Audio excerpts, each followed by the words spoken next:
अस्सलाम वालेकुम और आप सबको खुश आमदीद है ऑनलाइन लेक्चर्स के इस 25वें लेक्चर में। हमने अपने गुज़श्ता लेक्चर में जो है कुछ रिवाइज़ करने की कोशिश की थी, रिवीजन की थी करेक्शन की जो चैप्टर है उसकी, और वर्ब और सब्जेक्ट और वर्ब की जो मुताबिकत है, जो अग्रीमेंट है, उस पर हमने मज़ीद कुछ बात कही। आज हम प्रोनाउन के हवाले से कुछ बात करेंगे। तो प्रोनाउन मैंने बताया कि नाउन की जगह पे, नाउन से मुराद है किसी शख्स, किसी चीज़, किसी जगह का जो नाम है। जैसे मेरा नाम अजीज़ुल हक है, मैं जिस शहर में रहता हूँ उसका नाम नारोवाल है, तो ये नाउन है। तो अगर इसकी जगह पे मैं आई बोलता हूँ या मैं शहर की जगह पे सिटी बोलता हूँ तो ये कह लें कि प्रोनाउन है। तो ये है कि इसकी जो प्रोनाउन की तीन हालतें भी मैंने आपको बयान की हैं। सब्जेक्टिव है, पोजेसिव है और ऑब्जेक्टिव है।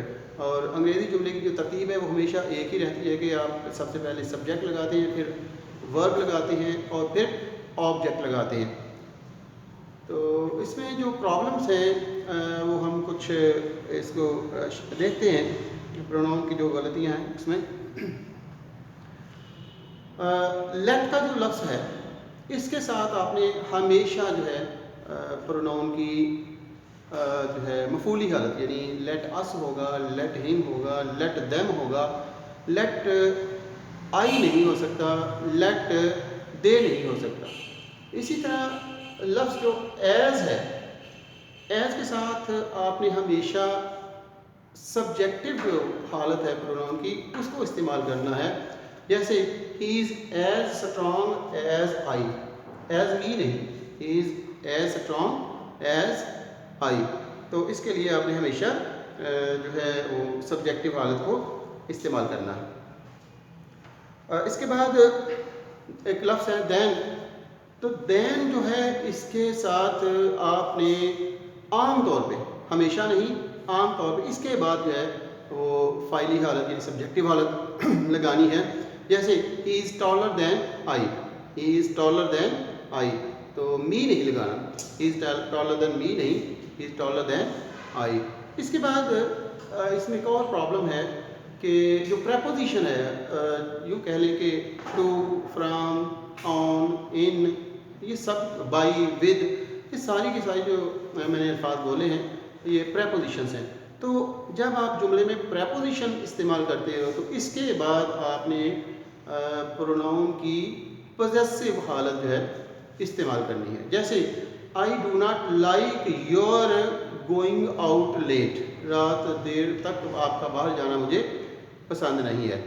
I do not like your smoking, smoke नहीं, I do not like your smoking. तो ये माई जो है ये पॉजेसिव हालत है प्रोनाउन की, तो इसके बाद हमने इंग वाली फॉर्म जो है उसको इस्तेमाल किया। इसके अलावा इसमें एक और प्रॉब्लम है, वो है रिलेटिव प्रोनाउन की प्रॉब्लम। विच, हु और दैट, ये जो तीन अल्फाज हैं इसको हम रिलेटिव प्रोनाउन कहते हैं। तो इनका एक बहुत बड़ा मसला हो जाता है। वो इस तरह के जो रिलेटिव अल्फाज हैं उनमें जो वर्ब है हमने उस लफ्ज़ के मुताबिक लगाना होता है जो रिलेटिव प्रोनाउन से पहले आया हुआ है। जैसे मैं एक समय जुमला लिखता हूँ, इट इज़,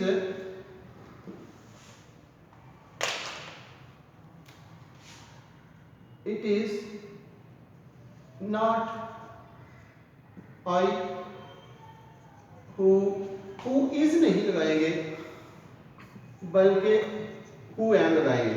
इज़ जो है आमतौर पे लिखा जाता है वो गलत हो जाता है।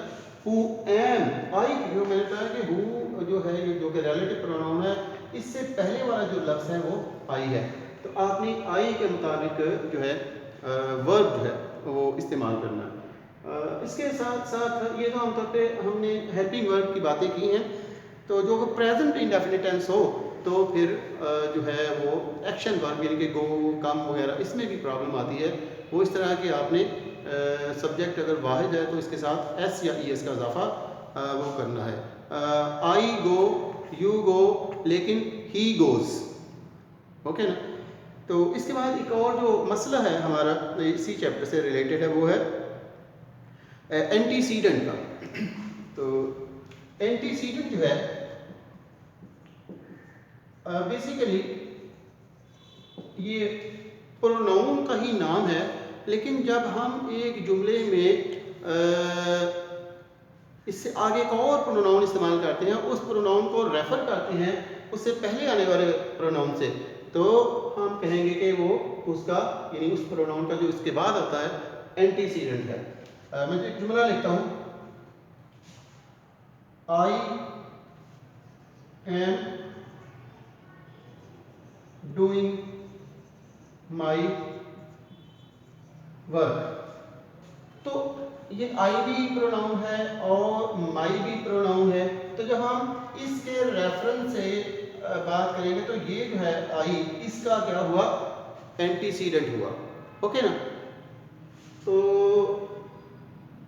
जो प्रोनाउन है जुमले के अंदर बाद में आने वाला प्रोनाउन है, ये याद रखने की बात है कि हमने हमेशा एंटीसीडेंट के मुताबिक ही इस्तेमाल करना है। आई के मुताबिक जो है माई बनता है, हम ये नहीं कर सकते कि I am doing your work, ये गलत होगा। I am doing her work, ये भी गलत होगा।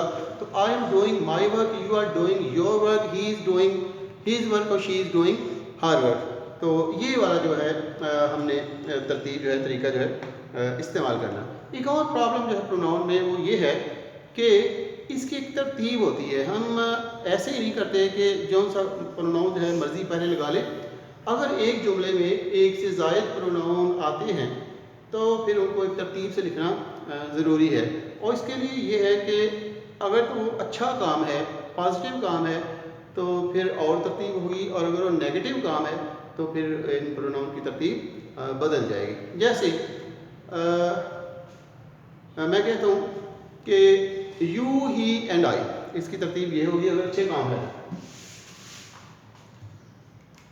सबसे पहले हम करेंगे सेकंड, इसको हम सेकंड पर्सन कहते हैं, और इसको हम कहेंगे थर्ड पर्सन, एंड आई।